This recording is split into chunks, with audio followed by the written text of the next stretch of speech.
வணக்கம்.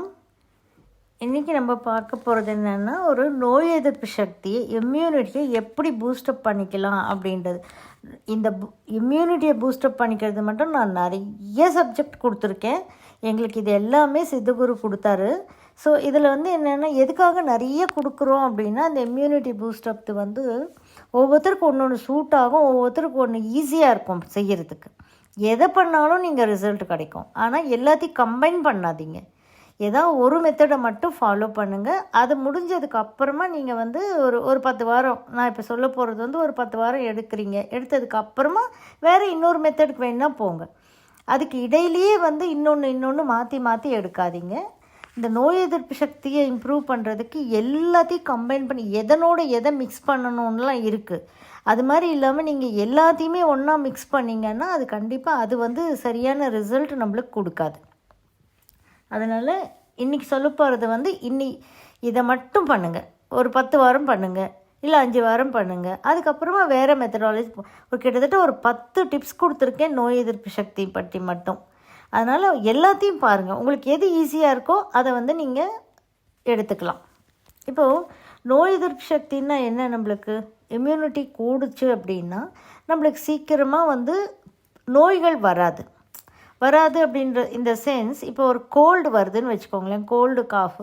ஒரு 10 பேர் இருக்கிற வீட்டில் கோல்டு காஃபு வருது அப்படின்னா, ஒருத்தருக்கு வந்தால் இன்னொருத்தருக்கு சொல்லுவாங்க, கோல்டு எங்கள் வீட்டில் ஒருத்தருக்கு வந்தது அப்படியே எல்லாருக்கும் வந்துகிட்டே இருக்குதுன்னு சொல்லிட்டு. அதில் யாருக்காவது ஒருத்தருக்கு வரல அப்படின்னா அவங்களுக்கு நோய் எதிர்ப்பு சக்தி அதிகமாக இருக்குதுன்னு அர்த்தம். அவ்வளோதான். ஸோ வர்றது நல்லதா வராது நல்லதா இப்படியெல்லாம் நம்ம எடுக்க வேண்டாம். பெரிய பெரிய பிரச்சனைகள் ஆனாலும் நோய்கள் ஆனாலும் எது ஆனாலும் அது எதிர்க்கிற சக்தி நம்ம உடம்பில் நம்மளுக்கு ஆட்டோமேட்டிக்காக வந்துடணும். அவ்வளோதான். அது வந்ததுக்கப்புறம் நம்ம சரி பண்ணிக்கலான்றது வேறு விஷயம். வராமையே நம்ம ஈஸியாக நம்மளை தற்காத்துக்கலாம் அப்படின்றது வேறு விஷயம். இப்போ எந்த மாதிரியெல்லாம் பிரச்சனைகள் நோய் எதிர்ப்பு சக்தியில் வரும் அப்படின்னு பார்த்திங்கன்னா, கோல்டு வரும், காஃப் வரும், அப்புறம் உஷ்ண நோய்கள். இது ஹீட் ரிலேட்டட் ப்ராப்ளம்ஸ் நிறைய வரத்துக்கு சான்சஸ் இருக்குது. அப்புறம் கண் எரிச்சல் வரும். அப்புறம் உடம்பெல்லாம் மரத்து போகிற மாதிரி இருக்கும். யூரின் ஒரே கடுப்பு, யூரின் போனால் ஒரு எரிச்சல், அந்த மாதிரிலாம் வர்றதுக்கு உண்டு. குதிங்கால் வலி, இந்த ஹீல் பெயின் வரும், மூட்டு வலி வரும். அப்புறம் ஒயிட் டிஸ்சார்ஜ் வரும். அப்புறம் பீரியட்ஸில் பிரச்சனைகள்.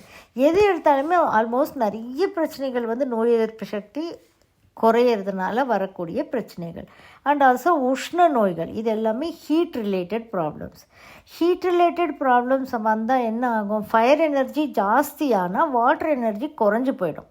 ஜென்ரலாகவே அது தானே. நெருப்பு ரொம்ப ஹை ஃப்ளேமில் நீங்கள் தண்ணி வைக்கிறீங்க.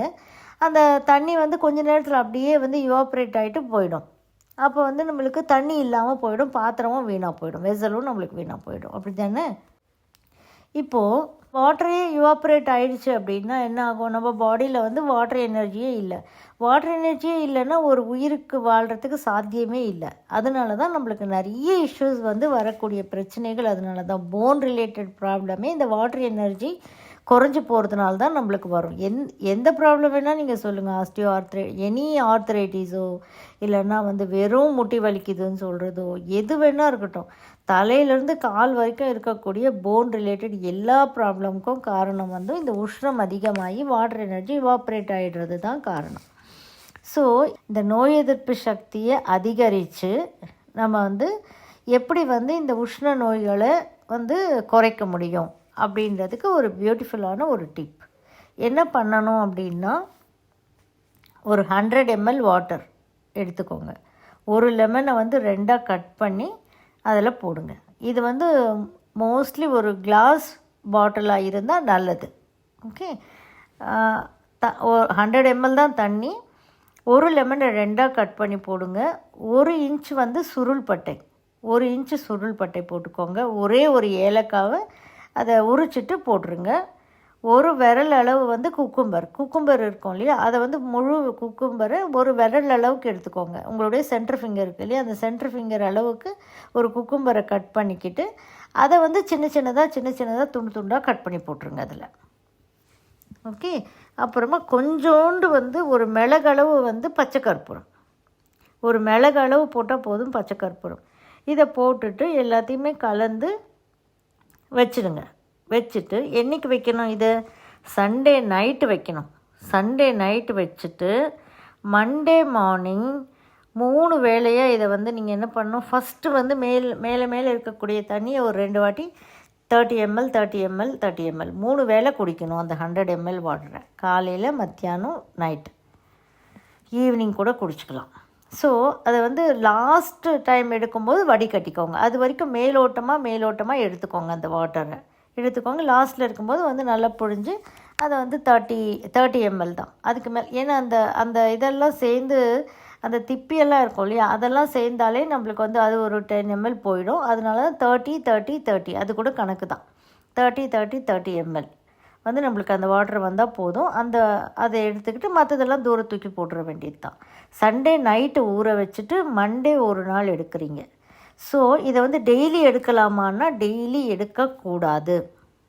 இதை வந்து மண்டே ஒரே ஒரு நாள் தான், வாரத்தில் ஒரு நாள் மட்டும்தான் எடுக்கணும். இந்த மாதிரி நீங்கள் ஒரு 5 வாரம் 6 வாரம் 10 வாரம் உங்கள் இஷ்டம். வாரத்துக்கு ஒரு நாள் மட்டும்தான் எடுக்கணும். இதை டெய்லி எடுத்தால் இது வேலை செய்யாது, புரிஞ்சுக்கோங்க. ஸோ மண்டே ஒரு நாள் தான் இதை எடுக்கணும் நீங்கள். அப்போ சண்டே நம்ம ஊற வச்சுட்டு மண்டே எடுங்க. ஸோ நீங்கள் கணக்கில் இது எத்தனை வாரம் எடுக்கணுன்றதும் கணக்கு கிடையாது. நீங்கள் வந்து ஒரு 5 வாரம் எடுக்கலாம், 10 வாரம் எடுக்கலாம், இல்லை எனக்கு வாரத்துக்கு ஒரு நாள் நான் கண்டிப்பாக எடுத்துக்கிறேன்னோ எடுத்துக்கலாம். தப்பு ஒன்றும் கிடையாது. எத்தனை வாரம் வேணால் நம்ம எடுத்துக்கலாம். இதுக்கு ஒன்றும் கணக்கு கிடையாது. ஆனால் இதனுடைய ரிசல்ட் பார்க்குறதுக்கே இந்த மண்டே எடுத்திங்கன்னா அடுத்த டியூஸ்டேக்கு தான் உங்களுக்கு அதனுடைய அந்த இம்யூனிட்டி வந்து நம்மளுக்கு எப்படி கூடுச்சுன்ற விஷயமே நீங்கள் கவனித்து பார்க்கணும். அப்படின்னா கூட உங்களுக்கு அப்போ தான் தெரியும். ஒரு வாரம் ஆகும். நீங்கள் இன்னைக்கு குடிச்சிட்டிங்க, ஆனால் அடுத்த வாரத்தில் தான் அதனுடைய ரிசல்ட்டை வந்து நீங்கள் பார்க்க முடியும். எத்தனையோ பிரச்சனைகள் உங்களுக்கு இருக்கும் இல்லையா, அந்த பிரச்சனைகளில் ஏதாவது ஒன்று குறைஞ்சிருக்கா அப்படின்றது வந்து ஒரு வாரம் கழித்து தான் நம்மளுக்கு வந்து புரியும். அதனால் வந்து வாரத்துக்கு ஒரு நாள் இந்த பானம் எடுத்துக்கோங்க. இது ரொம்ப ஈஸியான விஷயங்கள். எங்களோட சித்தகுரு கொடுத்த விஷயங்கள் எல்லாமே, டிப்ஸ் எல்லாமே பார்த்திங்கன்னா ரொம்ப ஈஸியான விஷயங்களாக இருக்கும். எல்லாராலையும் ரொம்ப ஈஸியாக எடுத்துக்கக்கூடிய முறைகளாக இருக்கும். எடுத்துக்கோங்க. எடுத்துக்கிட்டு குழந்தைகளானாலும் கொடுக்கலாம், ஒரு தப்பும் கிடையாது. இது எல்லாருக்குமே கொடுக்கலாம். ஆனால் அவங்கவுங்களுக்கு தனித்தனியாக நீங்கள் ஊற போட்டுக்கணும். இதே மாதிரி எல்லாருக்கும் ஒன்றா ஊற போட்டுட்டு ஒன்றா கொடுக்குறது அப்படியெல்லாம் கிடையாது.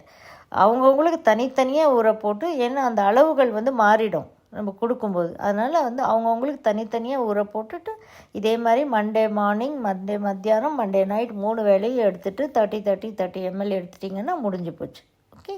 ஸோ இந்த மாதிரி வந்து இதையும் நீங்கள் ட்ரை பண்ணி பாருங்கள். ட்ரை பண்ணி பார்த்துட்டு இதனுடைய ரிசல்ட்ஸையும் எங்களுக்கு கமெண்ட்ஸில் சொல்லுங்கள். தேங்க்யூ ஃபார் வாட்சிங். இந்த வீடியோ உங்களுக்கு பிடிச்சிருந்தால் லைக் பண்ணுங்கள், ஷேர் பண்ணுங்கள், கமெண்ட் பண்ணுங்கள், சப்ஸ்கிரைப் பண்ணிக்கோங்க, பெல் ஐக்கான் ப்ரெஸ் பண்ணிக்கோங்க. ஸோ தட் நாங்கள் போடுற எந்த வீடியோவும் மிஸ் பண்ணாமல் உங்களுக்கு நோட்டிஃபிகேஷன் வரும்.